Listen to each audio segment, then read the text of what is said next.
We are live, everybody. Whenever we go live, Richard likes to walk out of the room. I'm not sure why that is, but he always does it. And you know what? It really, really, really bothers me. It really does. But it happens every time. And I'm not sure if he's doing it on purpose or if he just, happens to leave. I had something suddenly to do. Every time? Every time. Every time. Mm-hmm. That's funny. Do you plan You would this? think I would plan this, but no, I'm not. I just like something pops in my head, like, oh, I'm gonna go take care of something. Yeah, I know. But I know that you can take care of things. You can talk to people. I can take care of business. I can say hi to everyone. Yeah. Welcome, Maybe everyone. take that time to tell people that we may have to cut this live stream a little short because we're waiting for the refrigerator guy to get here. Yeah, he has to fix our ice maker. Yeah, when they say 1:30 to 3:30, we really mean it really means maybe 6:30, 7. Yeah. Maybe the next day. So it's between 1 and 3 right now when they're supposed to come, but we're banking on the fact that they're going to come at 3:30 or later. Yeah, exactly. You know how that is, right? Mm-hmm. Yeah. So we'll see. We'll see what happens. Let's see. We are going to start this. Oh, and he walks away again. Everybody, hello, Kelly. Welcome. Kelly has joined us. If you joined us, feel free to share a comment and say hello. We love that. Oh, uh-oh. Now I need to walk away because where's my phone? I need to get some pictures for you guys. All right. Say hi to them. Ah! Say hi what are to you them doing? Yourself. Why are you walking away? But can you believe that? She walks away. Hey, Kelly's here. Hey, Kelly. Long time no see. Hey, we got some Throwback Night reviews coming up. So, Kelly, definitely weigh in there. And if anyone else was there, please let us know. Let us know what you thought, your highlights, your lowlights, your high points, your low points. And now this is definitely a different live stream. We're going to have another live stream later at 5 p.m. For The Mandalorian specifically. Give you guys time to figure that out. All right. Hold on. All right. So, in the meantime, are you ready to go? I am not. Trying to Arg. figure something out here. Oh. What? Yeah, Suddenly that's dropped. okay. No problem. All right.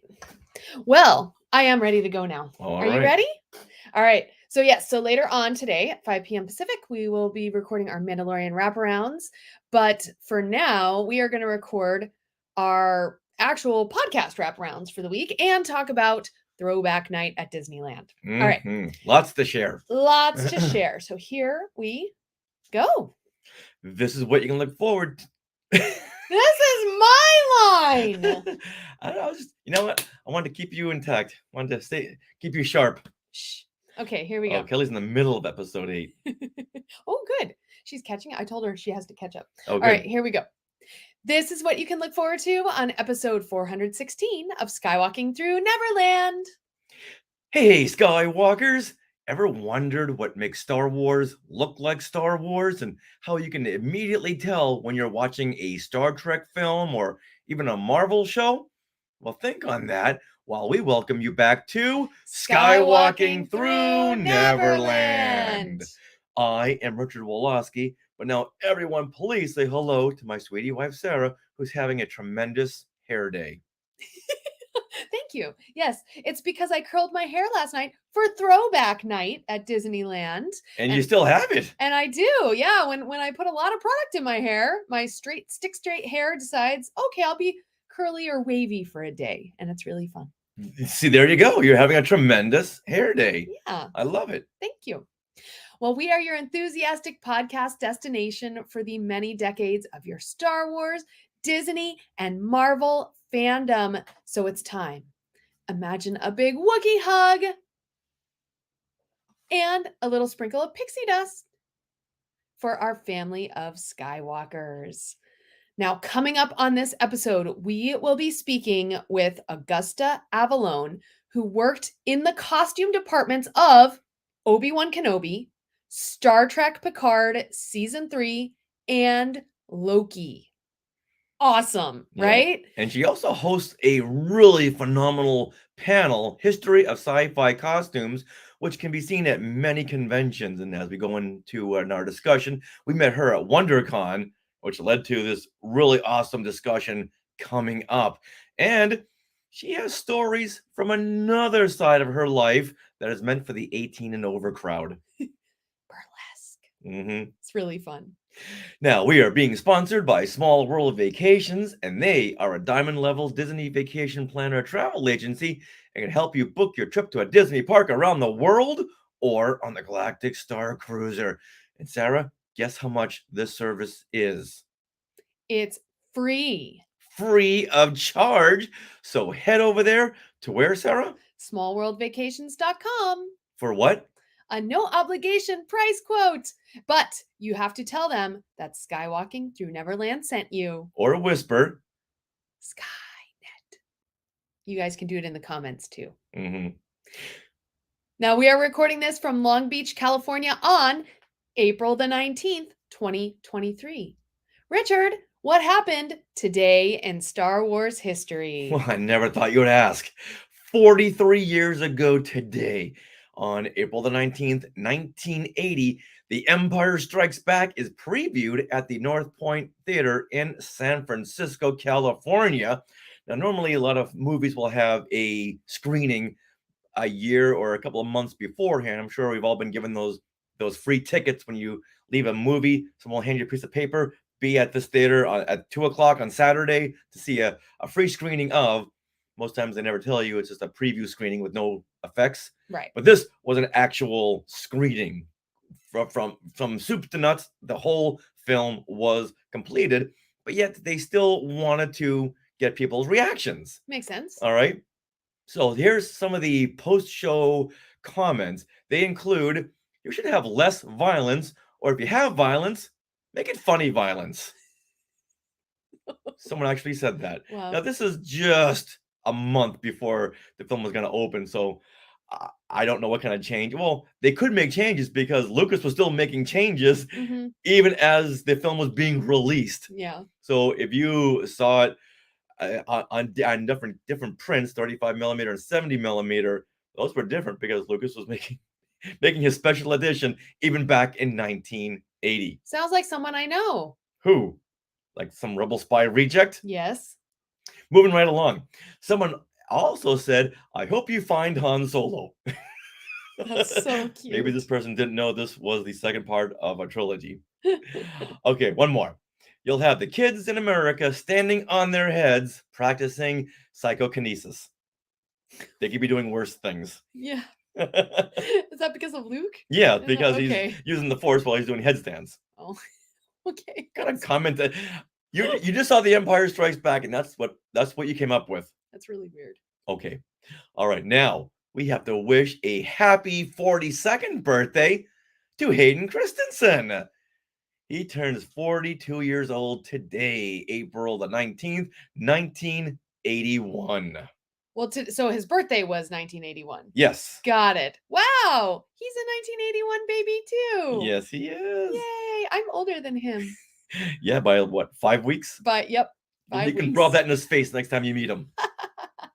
Oh, we all know Hayden Christensen as Anakin Skywalker from Attack of the Clones and Revenge of the Sith and Obi-Wan Kenobi.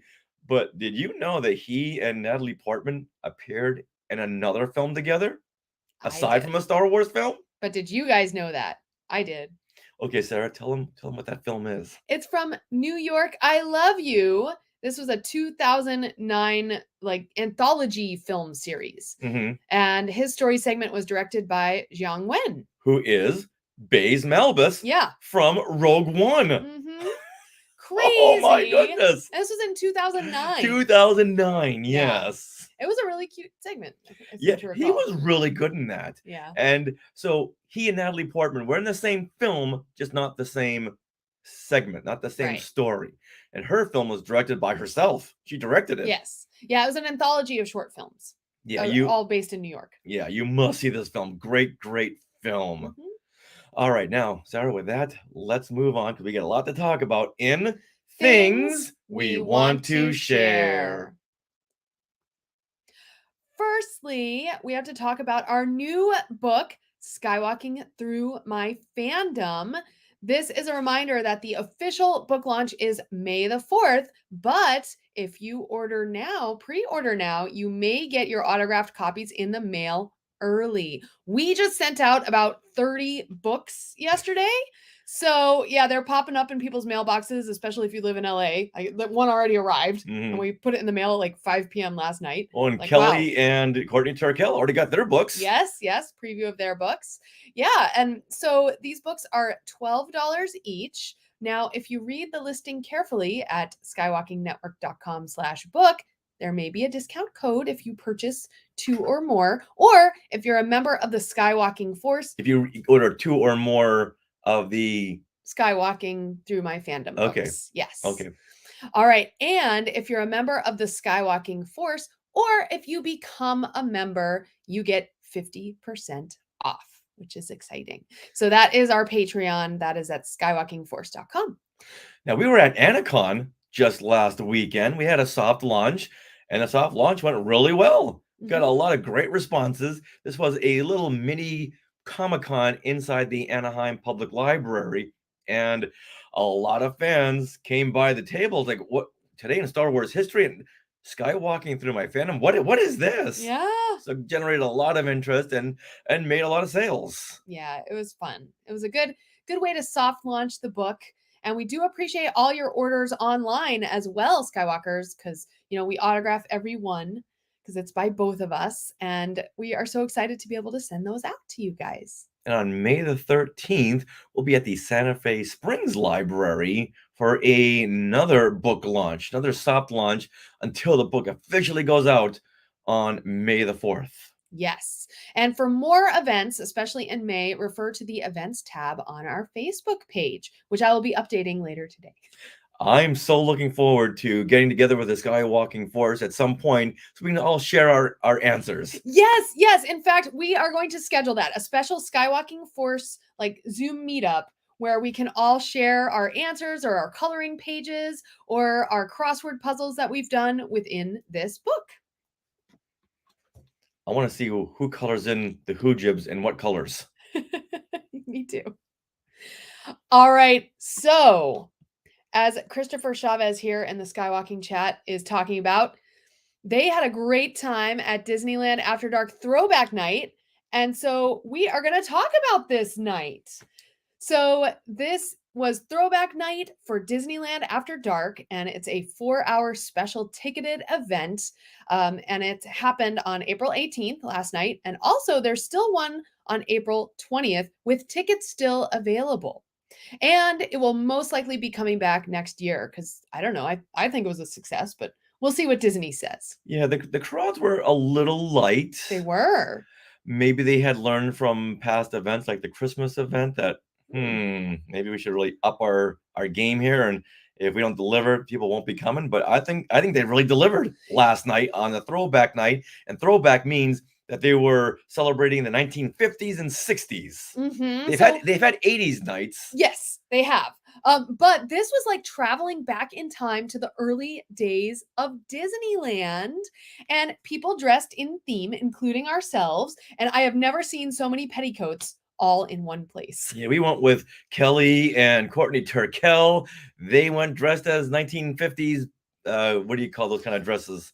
Oh, well, yeah, just the 1950s, that A-line silhouette, the what is that called? The hourglass, figure silhouette. And you went in your Miss Marvel dress because it looks very 1950s. It does, yeah, it's a Miss Marvel Disneyland dress shop dress, which means it's, and that same silhouette. We were also celebrating the 1960s.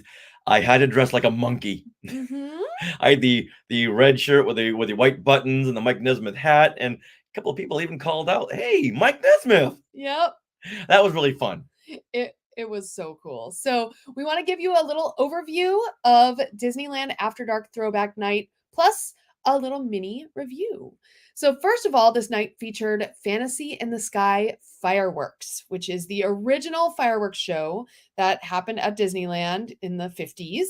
And this is a 3-minute show. Literally 3 minutes. 3 minutes. But I really like the fact that the music sounded very mono mixed. Oh, that It was too. it was not like a digital recording. It was kind of muffled a little bit. It's the kind of thing where you got to really listen to hear that little nuance, the fact that it sounded like it was recorded in the 1950s. Mhm. But anyone else, I don't think it's going to.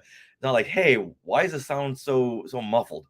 Now, that being said, this must be a 1960s show because there is some Mary Poppins music Oh, in okay, it. 1960. But Which it sounds means like an aged recording, yes, oh, it which does. really adds to the vibe of the night. It does. It does. They also had swing dancing with a live band right by the castle in the same place, the original spot where the swing dancing band always was. We did stop by for a dance or two, Mm-hmm. and that was really fun. They also had a mariachi band in Frontierland that you could listen to as well. It was beautiful. And then they also have some photo ops. But before we get into that, let's see what All right. Barrett says. Barrett Maynard in the Sky Chat says it was a 4-minute mono mix and the classic shells, not air launched. Okay, like classic firework shells. Oh, okay. So they're launched differently. Okay. Barrett, we know nothing about fireworks, but thank you Yeah, for your expertise. Our knowledge on fireworks is at a very minimal. Yes. So thank you for that. Yeah. And also, hello to Corwin of Amber. Hey there, Don. Awesome. Also, with every ticketed event, they had these really fun step-in moments. Step into the scene. Yes, little scenarios, little tableaus. And because there are extinct attractions at Disneyland that were around in the 50s and 60s, this is where you could step into that attraction and take a picture with them. So in a very cartoonish setting. Yeah, and I'll be posting a reel on that as well. I already posted some reels on our Instagram at Skywalking Pod, as you see below. But yeah, I'll be posting a reel of that. So they had like the Skyway, doesn't exist anymore. They have the original 1950s Disneyland marquee with a convertible car, yes, as if this I think it was like 55 Chevy was pulling up to Disneyland. Mm-hmm. So you saw the back of the car, so we can have a nice fun moment, either looking at the camera or you and your sweetie could be snuggling up looking at the Disneyland marquee. That was one of the, I think, the best produced tableau. It was. And unfortunately, we saw that at the very end of the night after they had cut off the line for it. And we're like, no. Even though it was at the front of the park, when we got there, we just kind of rushed right in and just missed that. Yeah, well, it wasn't even up yet when we got there. That's why we missed it. That's why we missed it. Yeah. So they also had Mighty Microscope in Tomorrowland. Yeah, that's the ride that's right where Star Tours is now. Mm-hmm. Star Tours booted this one out of there. So they had little cars, like doom buggies, shrinking doom buggy cars that went into the shrink ray that went into the ride. Right. Our friend Dave, who loved that ride, he knew all about it. I never heard about this thing before. I know. Before I heard that Star Tours took it over. Well, it's Adventures Through Inner Space, I think, is what it's from. Yeah, I really didn't know much about that until like a couple of years ago. Yeah, exactly. I just do stuff because I hadn't been to Disneyland until after Star Tours was there. Mm-hmm. So I was into Disney history, so I didn't know. Yeah, but that was same with me. Very cute, very cartoonish. Yes. They also had the People Mover.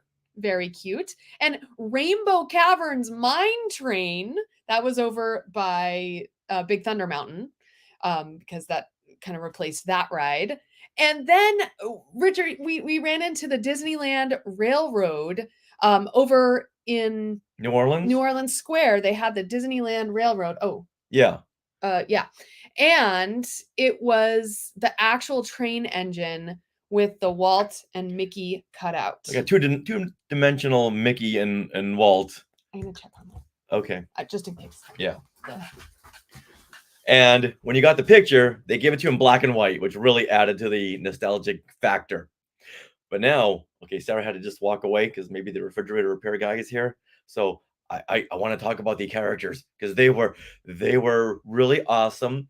However, I've got to say that this was calling back to the 50s and 60s, so I was expecting costumes from the 1950s and 60s. On one hand, I'm glad they didn't have those because the Mickey from 1955 is really scary and would have scared the kids. But on the same token, I really wish they had brought out some of the original mascot costumes. That would be interesting to see live, I think. Yes. Yeah. But I mean, one of the special things they did beyond the meet and greet characters, which you could wait in line for, was they had characters just wandering around the park and you could just interact with them with groups of people. Luckily, the crowds weren't that large, Yeah. so they were able to reenact little scenes from their movies, like Cinderella had all the characters right there. And Yeah, not only it was gathered a good enough crowd, yeah. but it wasn't like the park was filled. Where if that were the case, they couldn't have played around with the people the way they did. Yes. For instance, and I just posted a reel on this, the Mad Tea Party. So at Small World Mall, all of a sudden we were walking over to Small World and we saw this kind of group of people in a circle. We're like, what's happening? And then you see the Mad Hatter. And then you saw the March Hare. And then you heard the shrieking of the stepsisters. Yeah. Well, no. And then you saw Tweedledee and Tweedledum.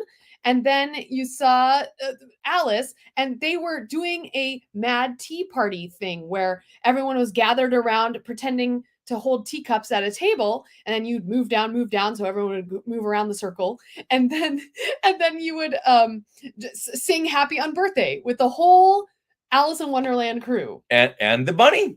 The March Hare. It was very, very cute. I love seeing.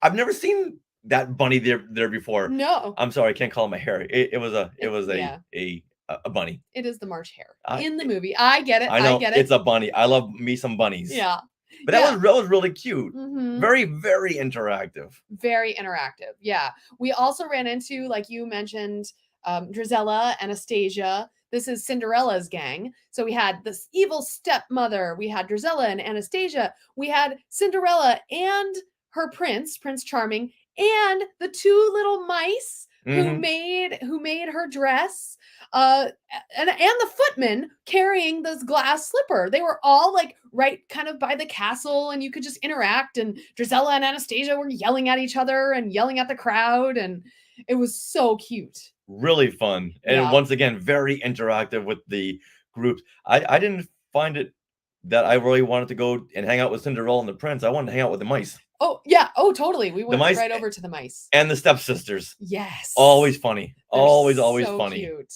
Yeah, and this kept happening. Aurora and Philip were walking like underneath their Sleeping Beauty castle, and then they'd start dancing a little waltz. It was just adorable. Mm-hmm. So that was like the walk around characters. But then going back to the character meet and greets, Richard, what character really stood out to you? I'm gonna say that ostrich thing. Oh yes, so they had from Fantasia the ostrich and the hippo from one of the shorts in Fantasia, and so we just saw the ostrich. We never got to see the hippo, and the line for that was pretty long, so we didn't wait in line. But we got pictures. We do have some pictures and video. Look for the pictures and video on Instagram coming soon, because this was just such a funny costume. Mm-hmm. I've never seen this kind of thing, which still begs the question, and I'm sure they had gotten this out of the archives. They did not build this costume just for this night. I don't know. I'm gonna because those costumes are very expensive to produce, and because you could really see the performer's eye hole in the back of the ostrich. Okay. They wouldn't have that if they were just making that today. That's true. Well, the character that really stood out to me was Dumbo. There was okay. I was surprised you didn't mention Dumbo. Okay, so we happened to be very lucky this night, and instead of waiting in line for characters, we happened to be at the entrance of where they walked in and out from changing out characters. So we end up seeing a lot of characters walking to their spot, including Dumbo. My God. Okay, the world stopped. Yes. Everything stopped when this little tiny elephant, I'm gonna say like what, maybe 4 feet tall. I would say that. At max, yes. Came out. Everyone stopped because I don't know if they ever had. Did they ever have a meet and greet Dumbo? Not that I know of. And it was meeting and greeting right at the entrance to the Dumbo ride in Fantasyland, which is perfect. But he had to walk all the way over through Fantasyland. And so we caught him, and he did a little a little twirl, probably a girl in there actually, did a little twirl. And then, Richard, you said, fly, Dumbo, fly. And the ears moved. They were flapping. They flapped. How is this doing that? The trunk moved. Yeah, the Dumbo trunk could moves up wink. and down. And the trunk is holding the little feather.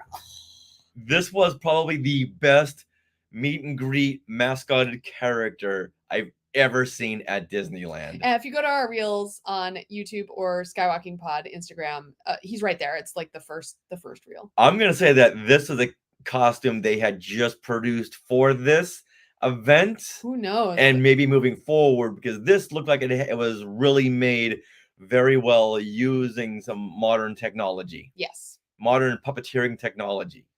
Now, another place you could meet and greet characters was Tomorrowland, because there's a lot of defunct attractions over there. And you could see Mr. Morrow from Flight to the Moon, the mother and father from Carousel of Progress. So it was literally like the animatronic characters coming to life as people.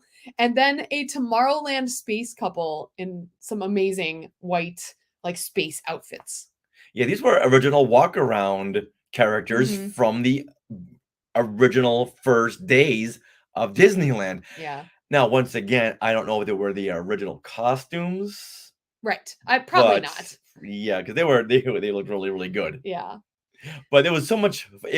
You really were stepping back into the 1950s, looking at this very retro astronaut. You can all picture a retro astronaut with a big bubble head Mhm. and a silver jumpsuit. Yep. Silver lame. Silver lame A white jumpsuit. lame, like we talk about later. Yeah, and Mrs. Future Woman Yes. had a very basic short mini skirt, white mini skirt with the Marilyn Monroe flipped hair. It was so cute. Yeah, I really loved that. And I really almost wish that they had played some more in period music. And I know they had a lot of jazz. They had like 50s and 60s Yeah. music going on. But you know what? This is just me. I wish they had played if you played some Beach Boys, some Beatles, some Monkeys, but they're not going to do that at a Disney event. No. So they did have some of the swing music, but I just wanted something that I could really connect with that time period. Okay. Like when you say let's say Good Vibrations by the Beach Boys, automatically you're thinking of the mid 60s and your mindset will be placed back there.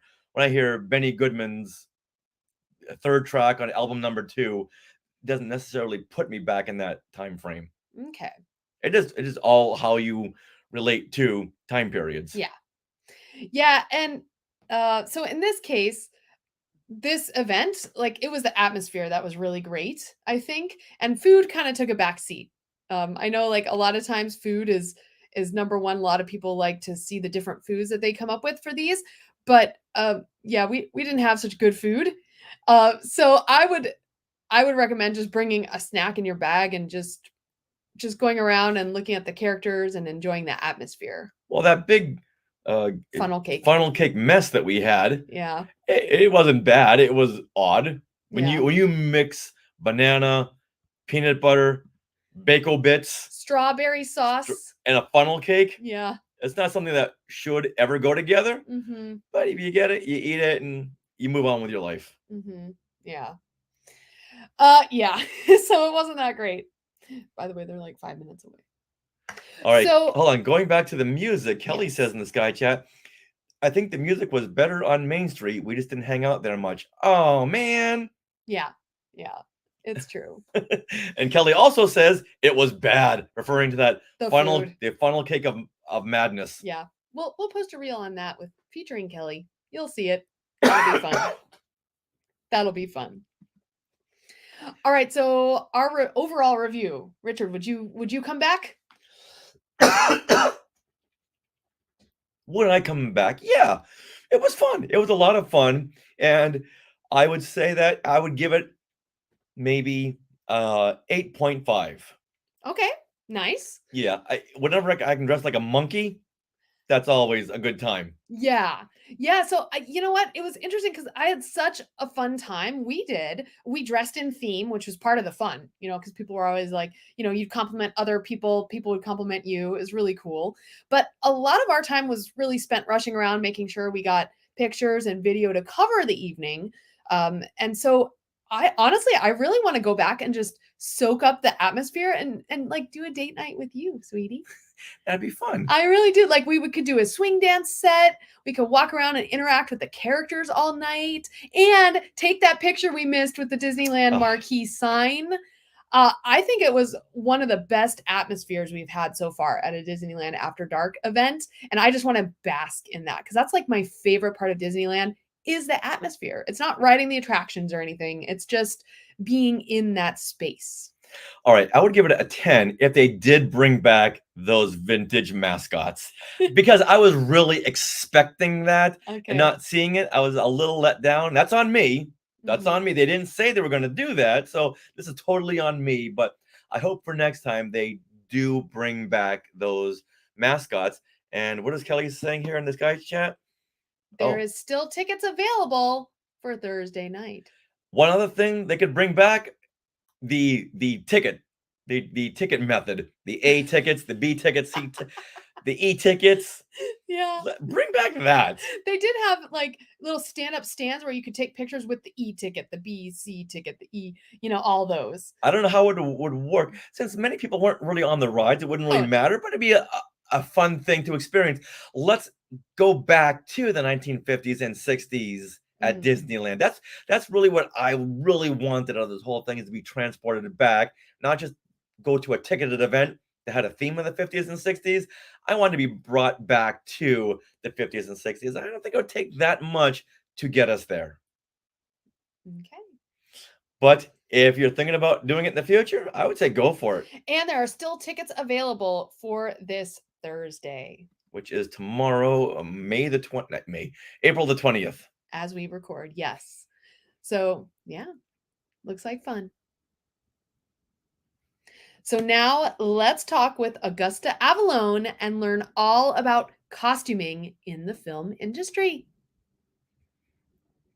Oh, we're gonna wrap this up because our Yeah. repair guy's right on the corner. Oh no, he's here. So we should stop it now. We're gonna stop the live stream now, you guys. Yeah, we just had to do the end wraparounds, which you guys don't need to hear. So you'll hear that on the podcast. And all right, so we're gonna go. If you want to hear Augusta Avalone, oh please, then make sure you listen to our podcast episode, or it'll be live on YouTube on Thursday. All right, you guys. Now go watch The Mandalorian and join us tonight at 5 o'clock. 5 o'clock. Woohoo!